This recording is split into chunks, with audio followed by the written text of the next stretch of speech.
Da comienzo una nueva inmersión profunda. Pues Ajá. es un verdadero placer dar la bienvenida a quien tiene la curiosidad de entender los engranajes de la historia económica. Hola, sí.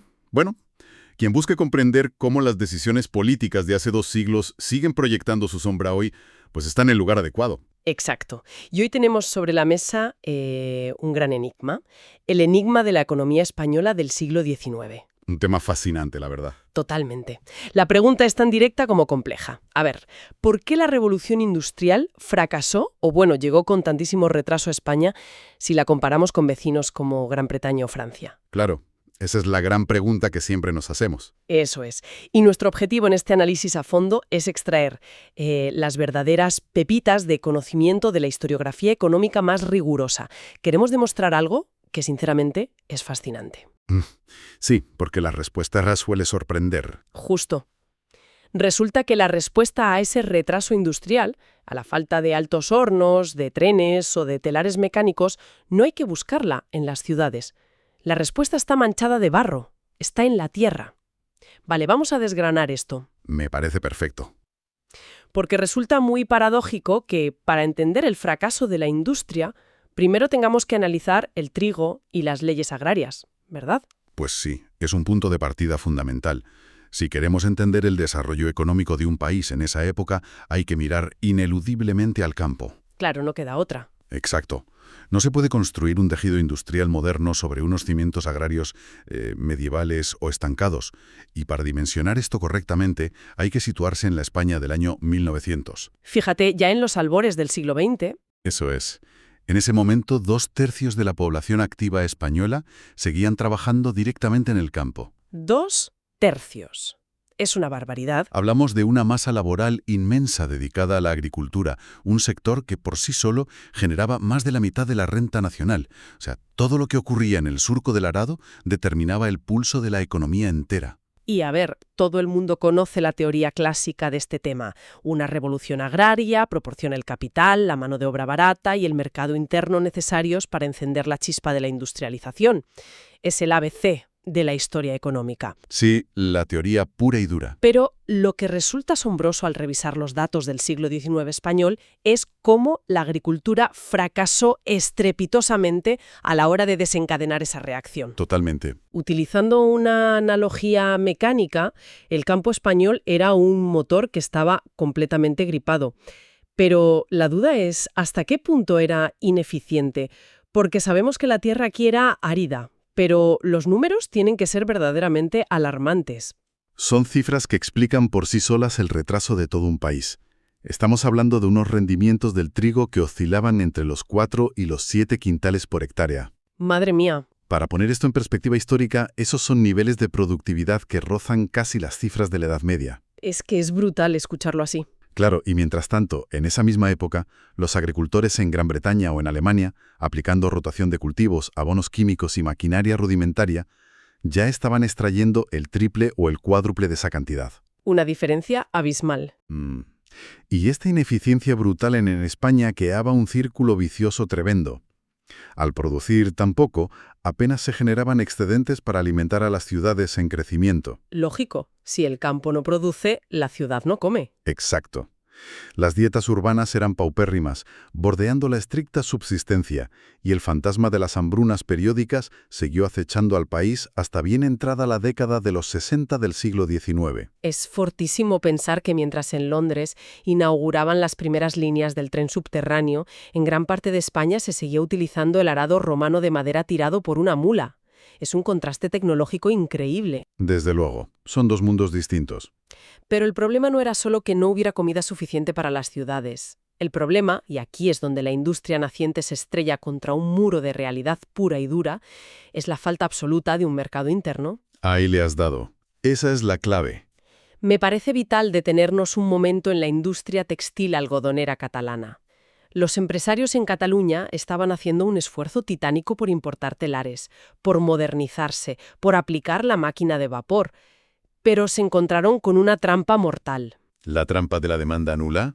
Ese es el factor crítico del que hablan todas las fuentes. Claro. A ver, el campo engendra al proletariado industrial y lo alimenta. pero también tiene que comprar lo que ese proletariado fabrica. Si 2/3 de la población española son campesinos o jornaleros que viven en la más absoluta miseria, Sí, que apenas tienen para comer. exacto, que dedican el 90% de sus minúsculos ingresos simplemente a comprar pan para no morir de hambre, pues su capacidad para comprar bienes industriales es inexistente. Cero. Cero. No pueden permitirse comprar una camisa de algodón, ni herramientas de hierro, ni maquinaria. La industria catalana vivía ahogada, siempre al borde de la crisis de superproducción, y no porque fabricaran demasiado, sino porque el mercado interior español era un páramo de pobreza. Esa falta de clientes secó cualquier intento de expansión industrial seria. Y ante este panorama de un campo ineficiente, con la tierra inmovilizada y una productividad desastrosa, entra en escena el gran elefante en la habitación del siglo XIX español: La desamortización. la desamortización. Y aquí hay que derribar un mito gigantesco.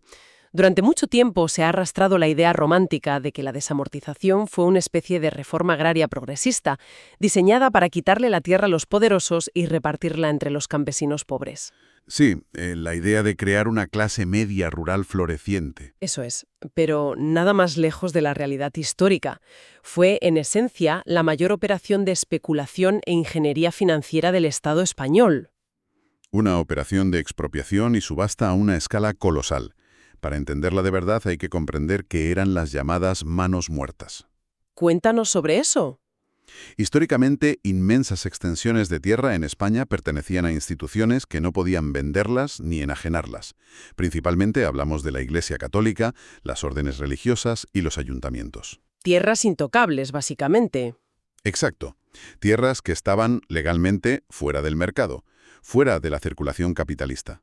Lo que hace el Estado liberal a lo largo del siglo XIX es incautar todos esos bienes raíces, nacionalizarlos y venderlos en pública subasta al mejor postor. Y el primer gran golpe en la mesa lo da Juan Álvarez Mendizábal en 1836, pero no lo hace por un repentino amor a la eficiencia agronómica, ni mucho menos. Mendizábal necesita dinero rápido, desesperadamente. Claro, el contexto lo es todo aquí. España estaba inmersa en la Primera Guerra Carlista. El Estado liberal se enfrentaba a las tropas absolutistas y la hacienda pública estaba, como casi siempre en esa época, en bancarrota técnica. Un clásico. Un clásico, sí. Mendizábal expropia los bienes del clero regular, es decir, monasterios y conventos, con un doble objetivo. El primero puramente fiscal, que era recaudar fondos masivos para financiar al ejército liberal y pagar una inmensa deuda pública acumulada. Pero el segundo objetivo es el que es de una brillantez casi perversa. Sí, revela una mente política maquiavélica. Mendizábal buscaba crear una copiosa familia de propietarios. Esa es una de las maniobras políticas más fascinantes del siglo. Mendizábal permite que los compradores de esas tierras de la Iglesia paguen utilizando títulos de deuda pública. Exactamente. Unos títulos que en el mercado secundario estaban devaluadísimos, valían poquísimo, pero que el Estado aceptaba por su valor nominal. Esto significaba que la burguesía y los grandes comerciantes podían comprar fincas enormes por una fracción de su valor real. Un negocio redondo para ellos. Redondo.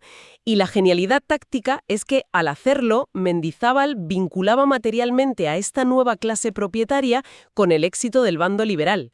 Si los carlistas ganaban la guerra y le volvían las tierras a la Iglesia, estos burgueses lo perdían todo. Claro, la ideología se aseguró a base de patrimonio puro y duro. Fue un éxito rotundo en la creación de una base de apoyo político para el liberalismo naciente. Sin duda. Pero el proceso no se detuvo ahí. El segundo gran maremoto legal llega casi 2 décadas después, en 1855, de la mano de Pascual Madoz. Esta se conoce como la desamortización general. Y el adjetivo general está muy bien puesto. Más que justificado, porque Madoz no solo terminó de expropiar lo que le quedaba al clero secular, a las parroquias, sino que puso en la diana los bienes de los pueblos. Las tierras comunales. Exacto. Se subastaron los bienes de propios y los comunales de los ayuntamientos, además de propiedades del Estado y de las órdenes militares. Lo fascinante aquí es ver las cifras. Sí, para visualizar la magnitud tectónica de lo que estamos hablando.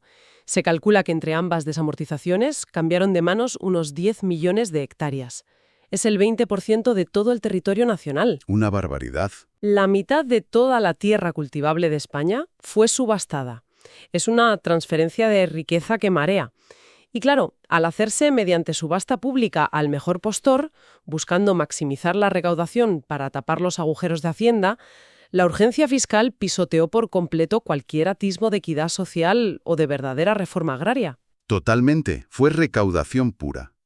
Lo que nos lleva a la pregunta del millón. ¿Quién se quedó con este botín de 10 millones de hectáreas? Porque siempre se ha culpado a la desamortización de crear el gran latifundio en el sur de España. Esa es la gran controversia del tema. A ver, la lógica dictaría que, en subastas donde primaba el dinero en efectivo o la posesión de títulos de deuda, solo la alta burguesía, los grandes comerciantes de Madrid o de Cádiz, los militares de alta graduación y la aristocracia tenían la capacidad de pujar. Claro, el ciudadano de a pie no tenía esos recursos. Y esto es rigurosamente cierto. Fueron ellos quienes compraron. Sin embargo, para no caer en simplificaciones, hay que bajar al detalle de los archivos. Y aquí el historiador Richard Hare hizo un trabajo detectivesco fundamental. Sí, sus estudios son clave. Analizó registros locales de la época, específicamente en la provincia de Salamanca y en la provincia de Jaén, para ver exactamente quién compraba qué. Bajar al nivel municipal siempre rompe los grandes mitos.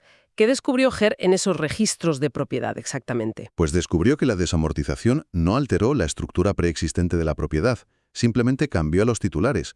Por ejemplo, en zonas como Salamanca, donde históricamente la propiedad estaba algo más repartida en fincas medianas, las subastas también mostraron una cierta distribución entre medianos propietarios, locales y campesinos acomodados. Ya, la tierra se quedó más fragmentada. Eso es. Pero en lugares como Jaén, donde el paisaje ya estaba dominado por inmensas extensiones de olivares y cereales en manos de grandes monasterios, esas fincas gigantescas se vendieron en bloque. Pasaron de ser latifundios eclesiásticos a ser latifundios privados de la burguesía agraria. O sea, donde había gran propiedad, siguió habiéndola, y donde había pequeña, se mantuvo. Exactamente eso. Pero hay un detalle sobre la aristocracia que me parece demoledor, porque la nobleza no fue expropiada, a diferencia de la Iglesia. De hecho, salieron inmensamente beneficiados de todo esto. Muchísimo. Aprovecharon toda la confusión legislativa y el cambio de régimen señorial para convertir antiguos, vagos y a veces discutibles derechos jurisdiccionales sobre las tierras en derechos de propiedad privada plena, totalmente blindados por la nueva ley liberal. Salieron ganando por todos lados. Efectivamente.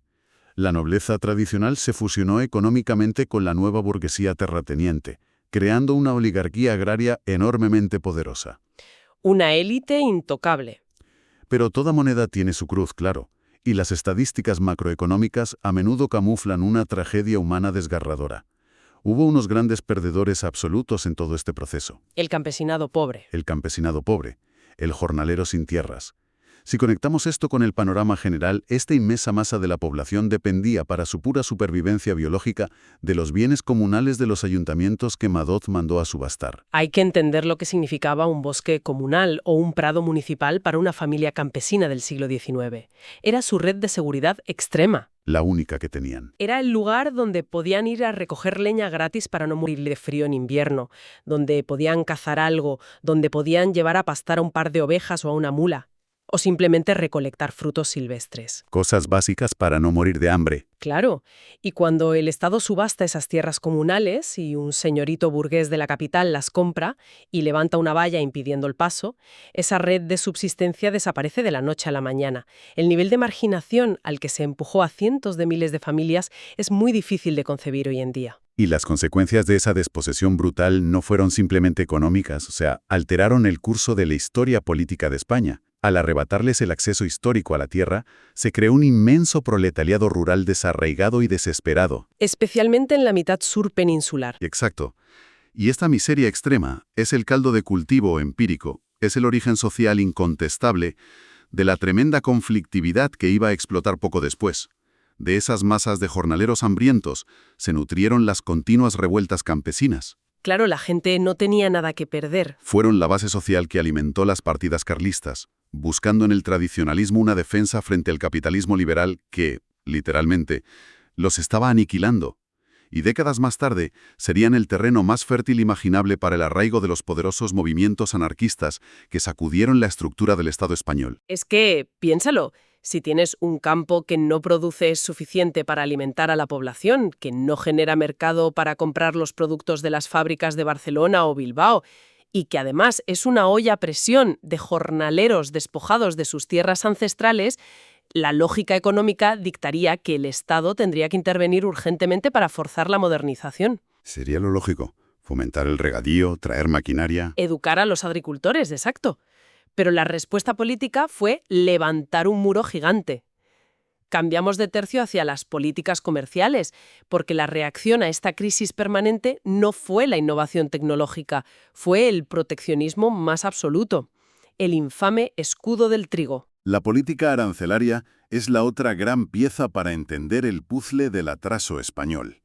A finales del siglo XIX, gracias a la revolución de los transportes y la máquina de vapor en los barcos, comenzó a llegar a Europa trigo procedente de Estados Unidos y de Rusia a precios increíblemente bajos.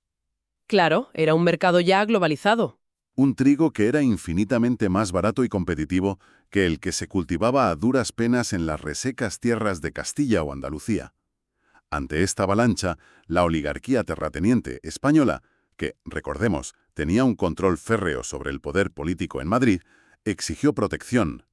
Y el Estado respondió al rescate con medidas como el famoso arancel Cánovas de 1891. Un arancel que era una barrera comercial prácticamente infranqueable. Prohibieron en la práctica que el pan barato extranjero entrara en España. Así de simple. Y esto aseguraba que los grandes propietarios terratenientes pudieran seguir vendiendo su trigo nacional a precios artificialmente altos.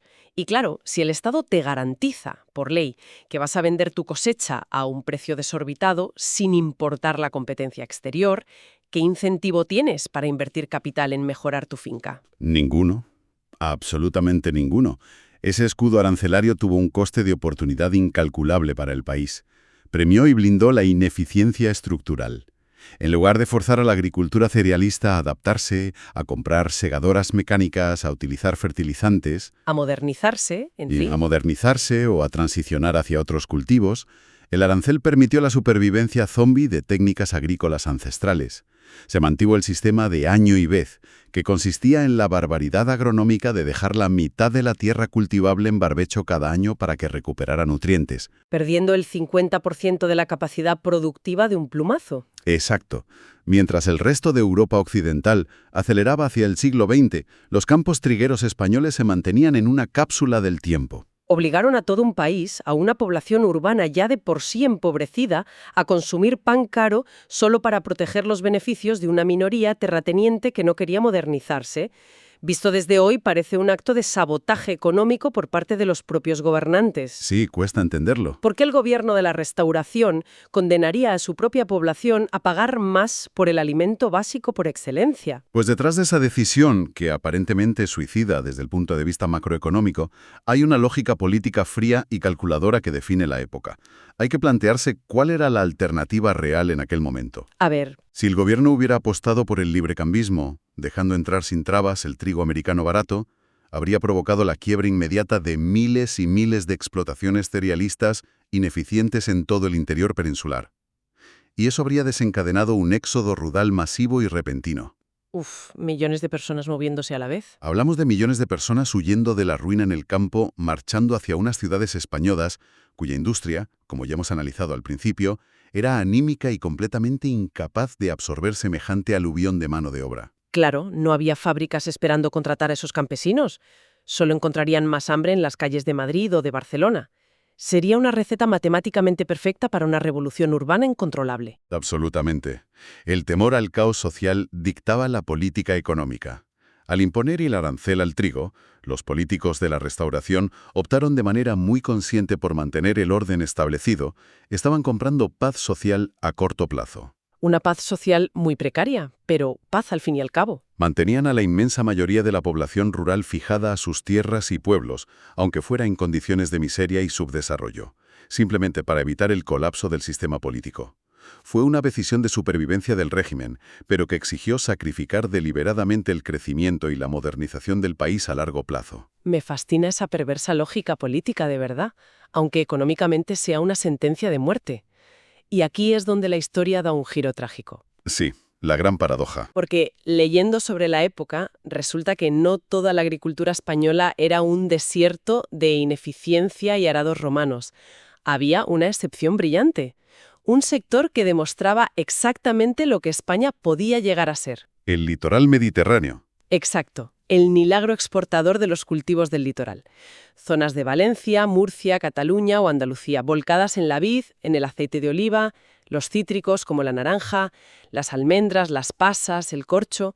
Había un dinamismo empresarial espectacular ahí, orientado directamente a los mercados internacionales europeos. Y los datos de ese contraste regional son una de las grandes paradojas de los recursos económicos españoles. A finales del siglo XIX, la fotografía es muy nítida. Los cultivos tradicionales, liderados por los cereales fuertemente protegidos por el Estado, acaparaban el 75% de toda la superficie cultivable del país. 3/4 partes de la tierra. 3/4 partes, sí. Sin embargo, apenas lograban generar el 50% del producto agrario total. Eran un gigante con pies de barro. Por el contrario, la agricultura hortofrutícola y mediterránea, ese sector tan dinámico, ocupaba apenas un 12% del suelo agrícola.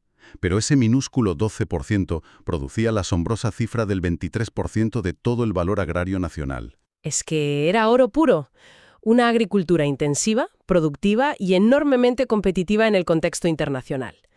Esa era la gallina de los huevos de oro, que podría haber generado las divisas y el capital extranjero necesarios para importar maquinaria y arrancar por fin la auténtica revolución industrial en España. Sin lugar a dudas. Pero, como en una tragedia griega, la protección artificial del trigo ineficiente terminó clavando un puñal por la espalda a este sector brillante.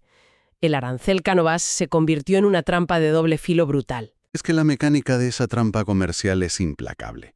Las relaciones comerciales internacionales se basan siempre en la reciprocidad. Cuando el gobierno español decidió levantar murallas arancelarias gigantescas para bloquear los productos de otros países y así proteger su trigo, la comunidad internacional no se quedó de brazos cruzados. Obviamente no. Naciones clave como Francia, Gran Bretaña o los propios Estados Unidos aplicaron represalias comerciales fulminantes. Respondieron cerrando sus propias fronteras a los productos españoles. Subieron masivamente los aranceles de entrada al vino, a los aceites, a los cítricos y a las pasas que España intentaba exportar. Es decir, para salvar al latifundista cerealero que se negaba a comprar un tractor, el Estado sacrificó al exportador de naranjas y de vino que sí estaba compitiendo en Europa. Con esa política arancelaria tan agresiva, el Estado castigó duramente al único sector agrícola que realmente era competitivo a nivel mundial. Al ahogar las exportaciones mediterráneas, se cerró de golpe la vía principal por la que España habría podido acumular capital. Y esto limitó de forma drástica los recursos disponibles para la tan necesaria modernización industrial y tecnológica del resto del país. Es la definición exacta de dispararse en el propio pie. Sí, fue un error estratégico tremendo a largo plazo. Pues llegando ya a la recta final de nuestra inmersión profunda de hoy, resulta abrumador ver cómo la historia económica de la España del siglo XIX es una clase magistral sobre el efecto cascada de las decisiones políticas. Desde luego que lo es. Resumiendo un poco esta telaraña histórica, la urgencia de tapar agujeros fiscales y financiar guerras llevó a una desamortización ejecutada sin ningún criterio social. Esto enriqueció a una élite, pero despojó y empobreció a millones de campesinos. Ese empobrecimiento masivo fulminó la demanda interna, dejando a la incipiente industria nacional sin clientes a los que vender sus telas o sus máquinas. ¿Y la cosa no acaba ahí? No. Y ante la ruina de ese campo obsoleto, el terror cerval de los políticos a una revolución social masiva en las ciudades dictó unas políticas proteccionistas extremas, unos aranceles que premiaron el atraso tecnológico y terminaron asfixiando al único sector agrícola del Levante y el Sur que realmente funcionaba, traía divisas y exportaba. Un círculo vicioso perfecto de atraso. Lo más destacable de todo este complejo proceso es su vigencia hoy en día. Sí, totalmente. El dilema central que atenazó a los políticos y legisladores del siglo XIX español sigue siendo un desafío fundamental en la teoría del desarrollo económico contemporáneo. Ilustra crudamente la tensión estructural entre la economía y la política. Esa tensión eterna. Por un lado, la necesidad de aplicar medidas de eficiencia económica profunda, que indudablemente generan una enorme dislocación social y pobreza a corto plazo.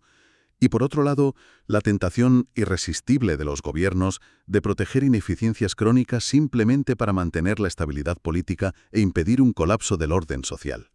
Es un rompecabezas al que, bajo diferentes disfraces y contextos, se siguen enfrentando las economías en vías de desarrollo en todo el mundo actual. Es un dilema absolutamente universal. Y para cerrar este análisis a fondo, me gustaría lanzar una idea, un pensamiento algo provocador, para que quien nos escucha lo siga masticando y dándole vueltas por su cuenta. A ver, adelante. Si aceptamos, a la luz de esta investigación histórica, que el salvaje proteccionismo del trigo y la ejecución implacable de la desamortización tuvieron como principal motivo encubierto mantener la paz social a toda costa, forzando a millones de campesinos miserables a no abandonar sus pueblos para que no incendiaran las ciudades en el siglo XIX, Sí, es posible que esa contención artificial del sufrimiento, ese esfuerzo por taponar forzosamente el hambre y el retraso durante décadas, fuera en realidad la creación deliberada de una inmensa olla a presión.